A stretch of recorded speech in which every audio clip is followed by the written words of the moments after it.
Hey Matt, Hey, Will, how are you? I'm doing, You're doing vibing.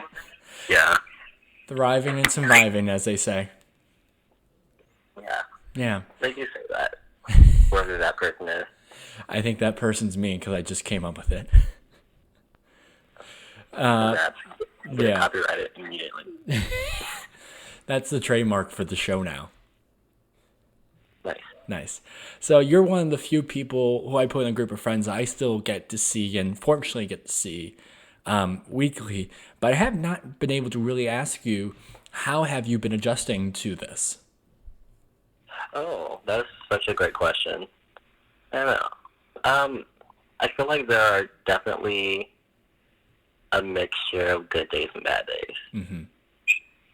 I know I started the quarantine with a much stronger routine that's slowly been fading away, and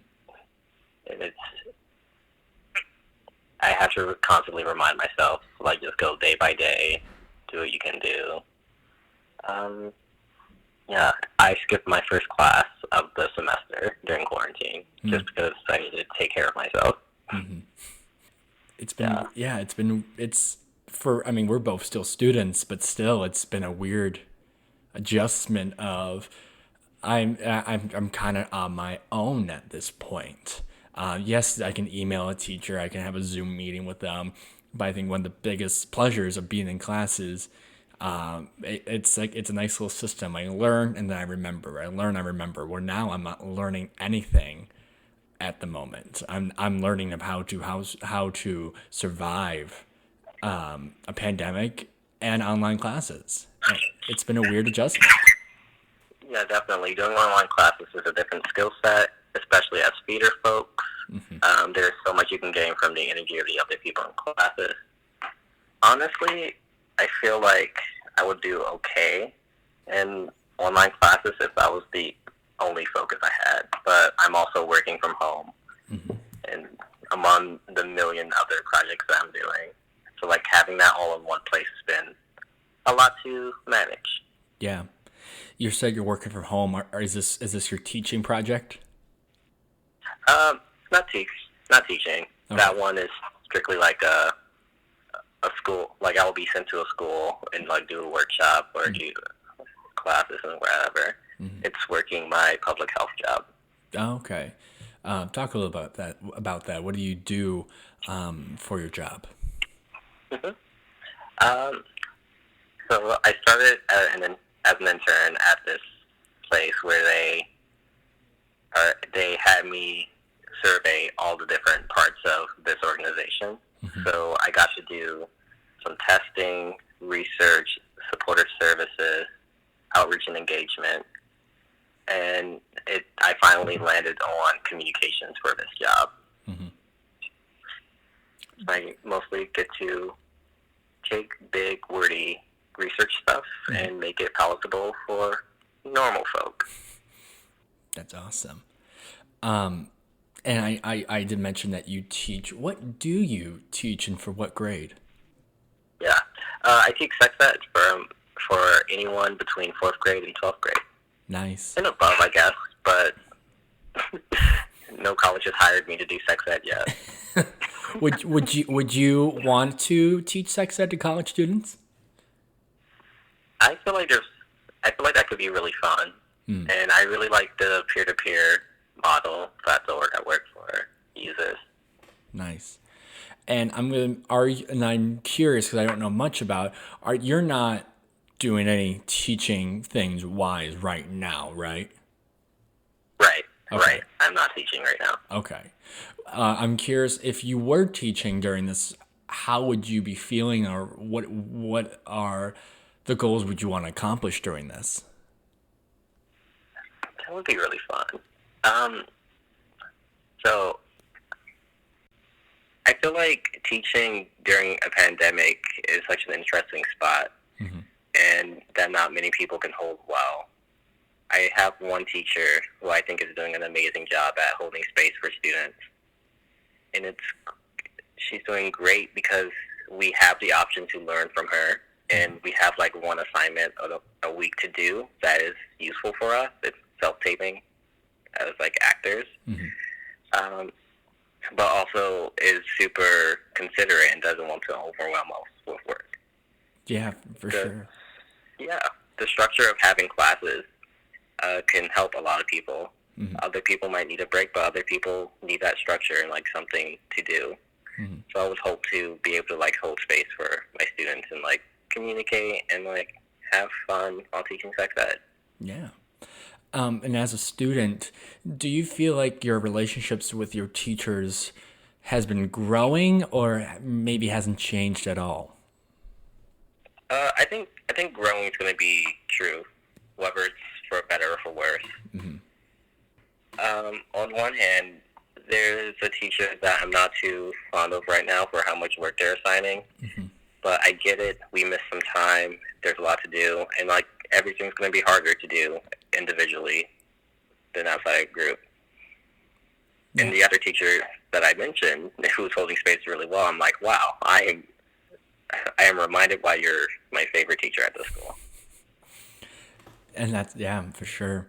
And as because you are a senior as well, and we're going to graduate in May 2021, that was a subtle dig.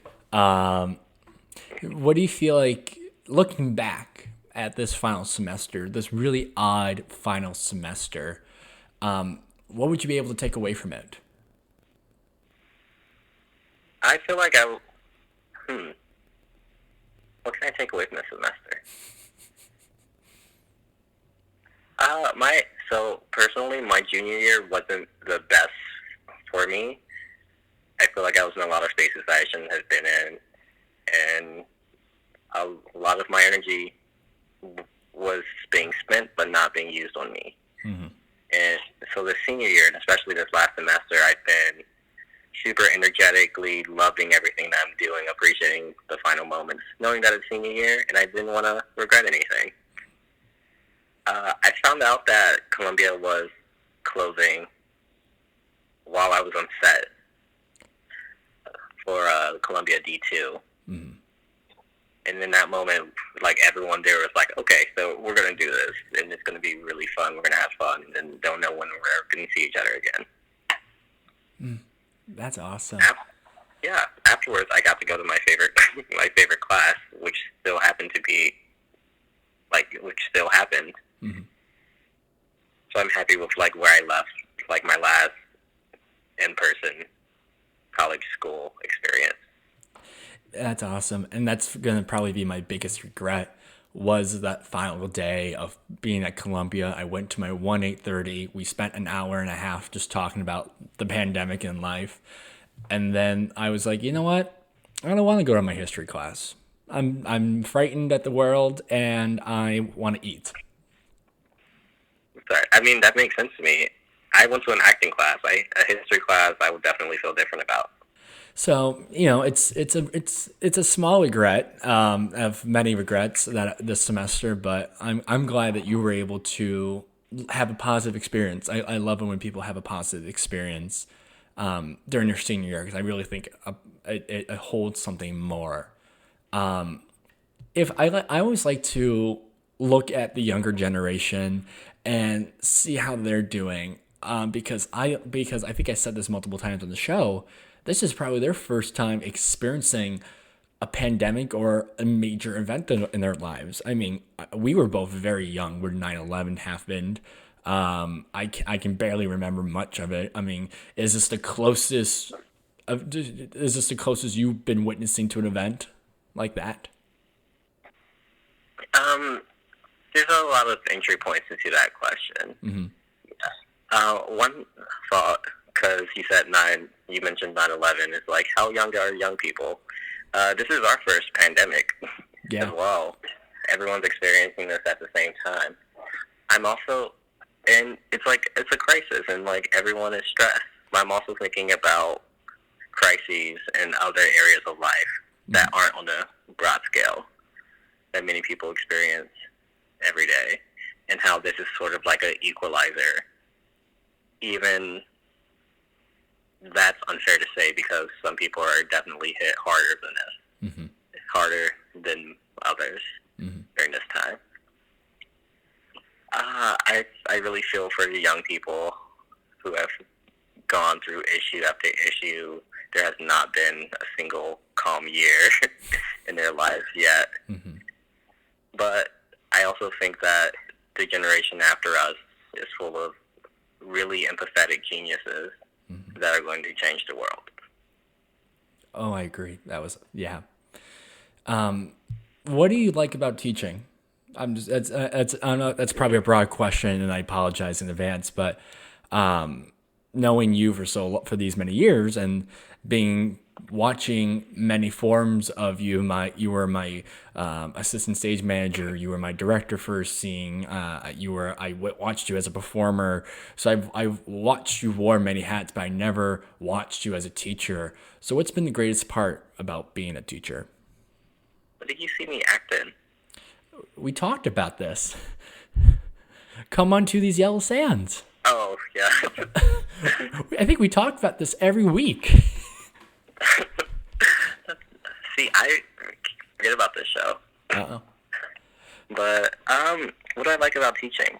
One of my favorite moments or favorite things to experience is watching someone learn something for the first time. Mm. I really like an approach to teaching that is not necessarily telling you the answers, but helping you figure out how to get there on your own. That's really exciting to me. Yeah, I agree. And that's like one inspiration for me wanting to become a teacher. It's I don't want to. I want them to find the answer themselves, but with me lending a hand, or in basketball terms, having an assist on them. You know. Yes. Throw up those alley-oops to your student. And then they slam dunk it home, you know? And then you get kicked out of the school because the principal's like, what are you doing? What we talk about? We're teaching Space Jam to them, you know? Oh. We should probably clarify. Your favorite basketball team in the world is? Wow. I'm calling you out. Yeah, it's the Warriors. I'm gonna say it.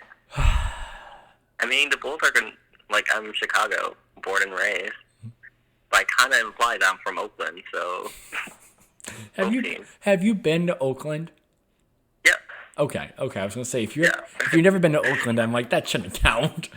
As an adult, I spent over half my summers in Oakland. Okay, just seeing. What do you do down there?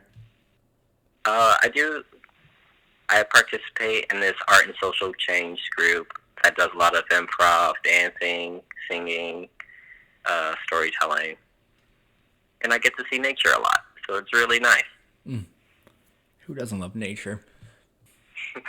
Questionable people. Yeah. Not lifelong learners. Right. Yeah. Well said. So I think this is maybe the second or third time I'm going to mention this, but you and I, we're part of a YouTube channel. This is the second or third time you mentioned it. Is that other people from the isolation station? Yep. I think the first time was with Magdalena, and I think the second time is when I had Danny on last week. Yeah. Isolation station is a thing. That's really exciting. Yeah. And oh my God, you talked to Maggie first. Yeah. Did she tell you about how we started game nights when we first got to college? No, I don't think she did. Yeah. It was Maggie is my longest friend. Not tallest, but longest term friend. I love talking about Maggie that way. You're describing that friendship really well right now. Okay, she's tall. Yeah. Yeah, so we were talking a lot even before we officially moved into the dorm. And then while there, we made friends with Tina, and there were dorm roommates, and we were just like, hey, we should get together and play games. Mm-hmm. And we did that weekly, different games, all together, just vibing. Mm-hmm. So Isolation Station is an extension of that.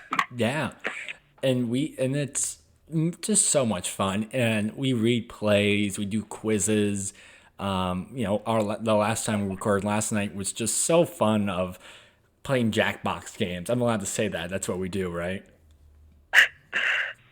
Yes. Okay, great. Just making Also, sure. Making Yeah, sure. it's also strange that me and Maggie are like pseudo. I don't even know what to call it.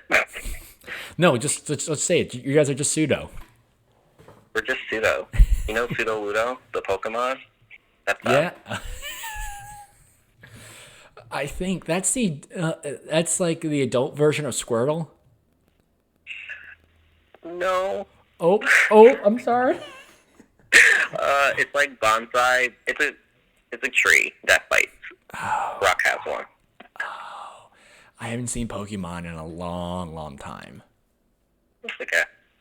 But hey, I have the free time now, so I might get on that.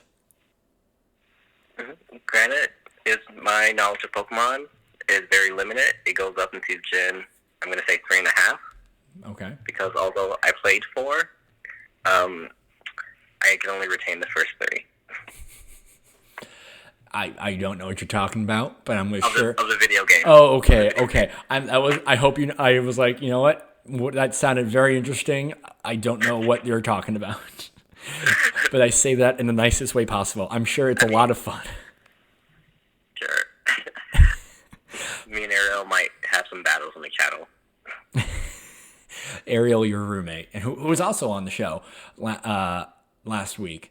I think I've had everyone from Isolation Station on the show. I think. No, I take that back. I did not have Jenny on. Jenny's hard to book. Yeah. Jenny, if you're listening to this, if you want to come on the show, I've had everyone else. You probably have to pay her like twice as much as you're paying me. So. That's very true. Hey, did you get my my payment from you? My jewel bag and of fun stuff? Hey. Let's not talk about pay on record. What? Probably. I don't. Clearly, I know what I'm doing with this show. Yeah. Well, as we are winding down, I'm going to ask one more education question, which is, if you had to give any advice for students today, any grade, any level, what would you give them? I would say your personal health, which includes mental and physical, spiritual, whatever happens when, I'm going to say your health mentally and physically matters a million times more than any deadline, any work that needs to be done. That might exist in like some adjustments having to be made with some assignments. That might be not doing some assignments, but during a time of like a pandemic, taking care of yourself is the most important thing. Mm-hmm. Well said. Will, I can't imagine another person I want to talk to right now during a pandemic. So thank you for coming on the show. It's always a pleasure to just talk to you and feel things with you. Yeah, and of course, if you need anything, let me know, and I will drop it off 6 feet away from you. Hey, thank you, Matt. It was nice talking to you. I'll probably see you at this Sunday's shoot. Hey, everyone. Thanks again for listening to this episode of You Have a Minute, a daily isolated podcast. My thanks to Will Pettway for coming on the show. Will was actually on my other show, Are Your Parents Proud of You? So if you want to listen to more of them, head on over to that show and listen to that because they are great to listen to. Yeah, this is Teacher Week, and Will is a sex ed teacher, so we got to learn a little bit about that word. And we get to learn about what's it like being a student again during a pandemic. So they have a lot of good insight. Tomorrow, you're going to listen to Professor Frank Del Guidas from Elmhurst College, who is a theater professor. And we're going to learn about the ins and outs of teaching acting and theater on e-learning. It's going to be a lot of fun. So wear a mask, wash your hands, go out when you need to. And I'll see you guys later.